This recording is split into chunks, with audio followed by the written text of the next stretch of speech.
বছরের যে কোনো সময় একটা দিনের ছুটি বের করে নিতে পারলেই ঘুরে আসা যায় শান্তিনিকেতন।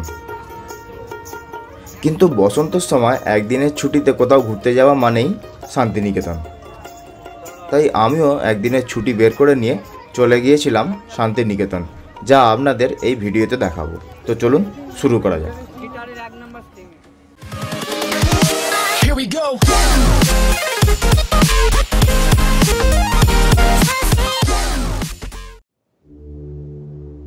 হাওড়া থেকে সকাল 6:05 গণদেবতা এক্সপ্রেস ধরে রওনা দিয়েছিলাম বোলপুর শান্তিনিকেতনের উদ্দেশ্যে।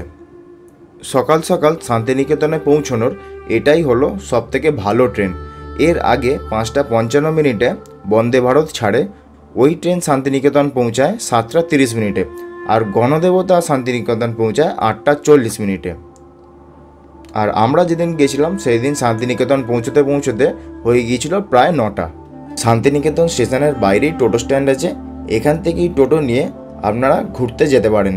এখানকার টোটো ভাড়া কিন্তু ফ্লেক্সিবল হয়, কোন সময় এসেছেন এবং কতজন ঘুরতে গেছেন সেই সব কিছুর ওপর ডিপেন্ড করে। তাও 800 থেকে 1200 টাকার মধ্যেই থাকে। আমাদের টোটোর সঙ্গে 1000 টাকার কথা হয়েছিল, কিন্তু পরে আরও 100 টাকা বাড়িয়ে 1100 টাকা নিয়েছিল।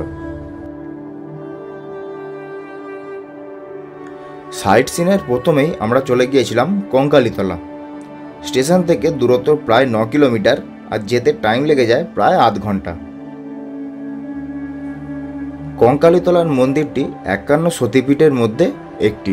এখানে মায়ের কোমরের অংশ পড়েছিল। মন্দিরের পাশেই একটি কুণ্ড আছে, বলা হয়ে থাকে এই কুণ্ডের ভেতরেই কোমরের অংশটি পড়েছিল। মন্দিরে পুজো দিতে চাইলে মন্দির সংলগ্ন যেসব দোকানগুলি আছে সেখান থেকেই ডালা কিনে পুজো দেওয়া যেতে পারে।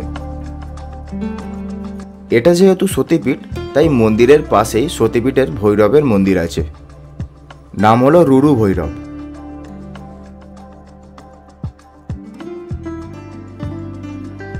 মন্দিরের ঠিক পিছনেই আছে কোপাই নদী।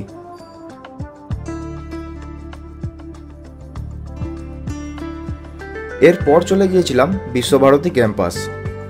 এখানে কিন্তু প্রচুর দেখার জায়গা ছিল, যেগুলি করোনার পরে সাধারণ মানুষের প্রবেশাধিকার নেই। তাই ক্যাম্পাসের পাশের রাস্তা দিয়ে যেতে যেতে কিছু পয়েন্ট দেখে নেওয়া। এটা হলো আনন্দ পাঠশালা। রবীন্দ্রনাথ ঠাকুরের স্ত্রী মৃণালিনী দেবী এই স্কুলটির স্থাপন করেছিলেন। এখনও এখানে আগেকার মতোই গাছের নিচে বসে ক্লাস করানো হয়।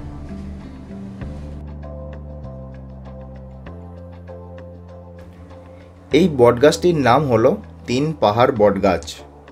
3টে স্টেপের উপরে গাছটি আছে বলে এই রকম নামকরণ করা হয়েছে। সহজ পাঠে যে বড় বটগাছের ছবিটি আছে, এটাই হলো সেই বড় বটগাছটি।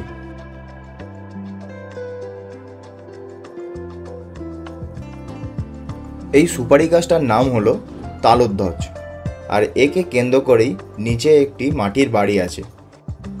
রবীন্দ্রনাথ ঠাকুর এই গাছটিকে কেন্দ্র করেই এক পায়ে দাঁড়িয়ে সব গাছ ছাড়িয়ে কবিতাটি রচনা করেছিলেন।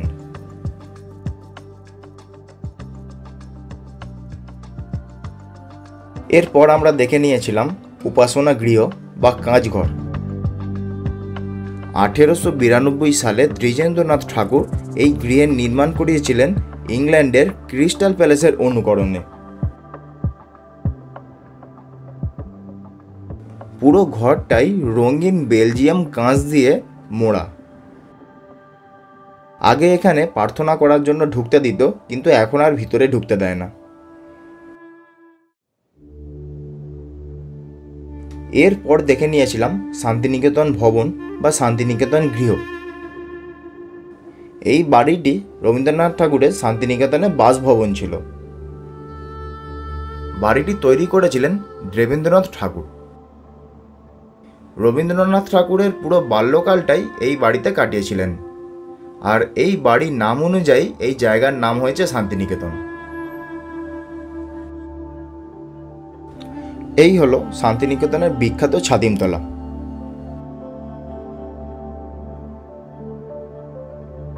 এই ছাতিমতলাতে বসেই মহর্ষি দেবেন্দ্রনাথ ঠাকুর শান্তিনিকেতন তৈরি করার খসড়া রচনা করেছিলেন। এখনও শান্তিনিকেতনের যে কোনো বড় অনুষ্ঠানের সূচনা এখান থেকেই করা হয়। এই বাড়িটি হল নোবেল পুরস্কার জয়ী শ্রী অমরত্ব সেনের বাড়ি। এই বাড়িটি অমরত্ব সেনের বাবা রবীন্দ্রনাথ ঠাকুরের বাবা দেবেন্দ্রনাথ ঠাকুরের কাছ থেকে কিনেছিলেন।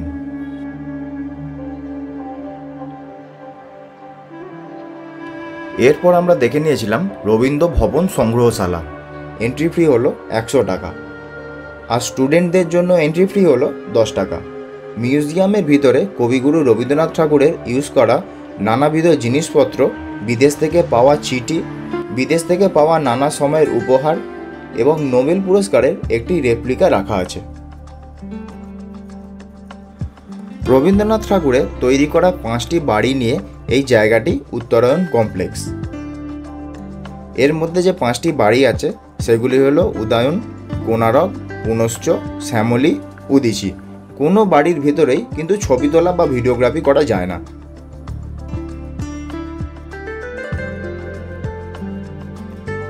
এছাড়া তার ব্যবহার করা অস্টিন গাড়িটিও সাজিয়ে রাখা আছে এই উত্তরায়ণ কমপ্লেক্সে। এরপর রাস্তা দিয়ে যেতে যেতে দেখে নিয়েছিলাম নাট্যঘর, সঙ্গীত ভবন ও কলা ভবন। কলা ভবনের সামনেই রামকিঙ্কর বেজের তৈরি অদ্ভুত ভাস্কর্যের নানা রকম নিদর্শনগুলি দেখা যায়।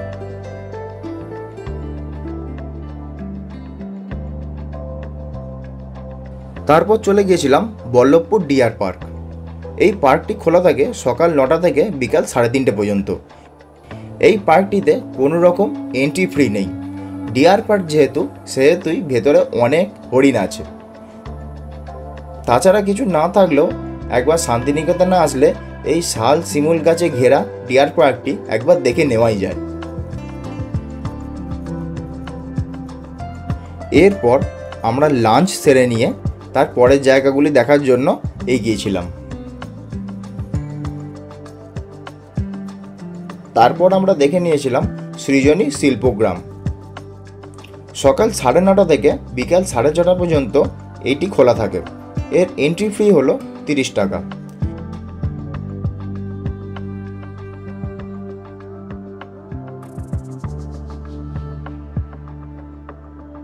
এখানে পশ্চিমবঙ্গের সাথে সাথে বিহার, উড়িষ্যা, আসাম, ত্রিপুরা ও আন্দামানের এক একটি করে ঘর আছে এবং সেগুলো সেই নির্দিষ্ট স্টেটের শৈল্পিক কায়দায় তৈরি।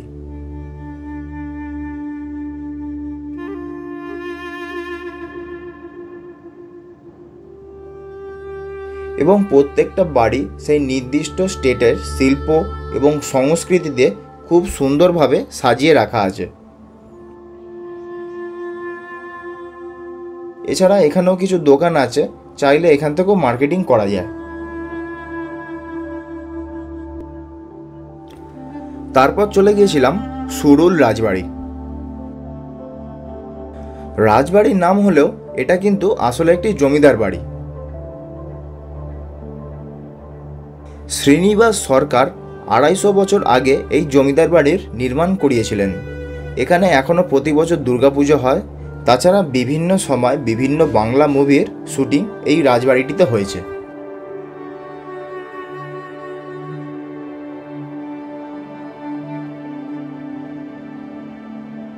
এই রাজবাড়ির পিছনেই রয়েছে টেরাকোটা স্টাইলের একটি শিব মন্দির, যা এখনও খুব সুন্দরভাবে পরিচর্যা করে রাখা রয়েছে।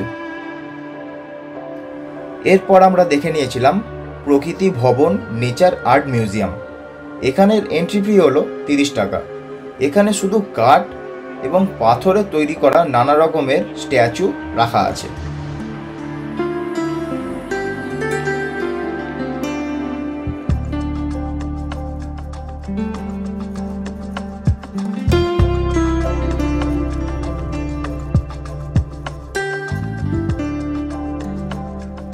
তারপর আমরা চলে গিয়েছিলাম এখানকার বিখ্যাত সেই 34 ফুট উঁচু বুদ্ধা মূর্তিটি দেখতে।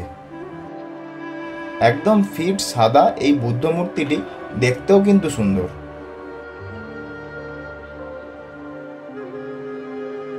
এরপর আমরা চলে গিয়েছিলাম একদম লাস্ট স্পট সোনাঝুরি হাট।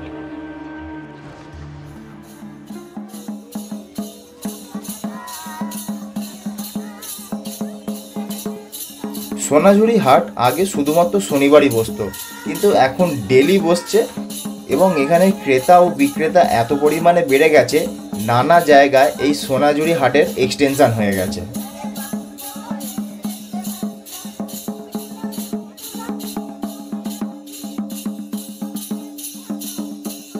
সোনাঝুরি হাটে সবথেকে বেশি দেখতে পাওয়া যায় বঙ্গীয় প্রিন্ট করা ছেলেদের পাঞ্জাবি, মেয়েদের শাড়ি, কুর্তি আর টেরাকোটা জুয়েলারি। এছাড়াও আছে চামড়ার ব্যাগ, রবীন্দ্রনাথ ঠাকুরের নানা রকমের অ্যালবাম, কুটির শিল্পজাত নানা রকম জিনিসপত্র ও আরও অনেক কিছু।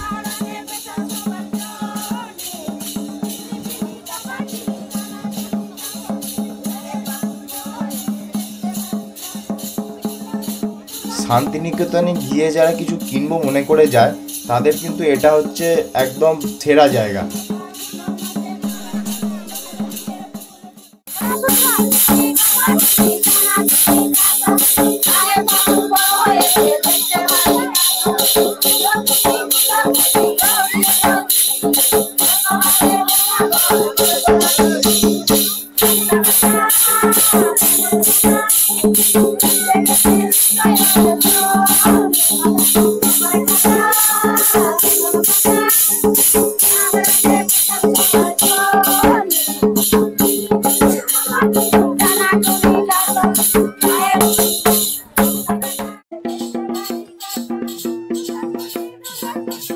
এই সোনাঝুরি হাটে এরকম অনেক সাঁওতালি গান হয়, যার মধ্যে অংশগ্রহণ করা যেতে পারে, তাদেরকে কিছু পয়সা দিয়ে সাহায্য করা যেতে পারে। এছাড়াও নানা জায়গায় চা এবং নানা রকম জিনিসপত্র খাবার বিক্রি হয়।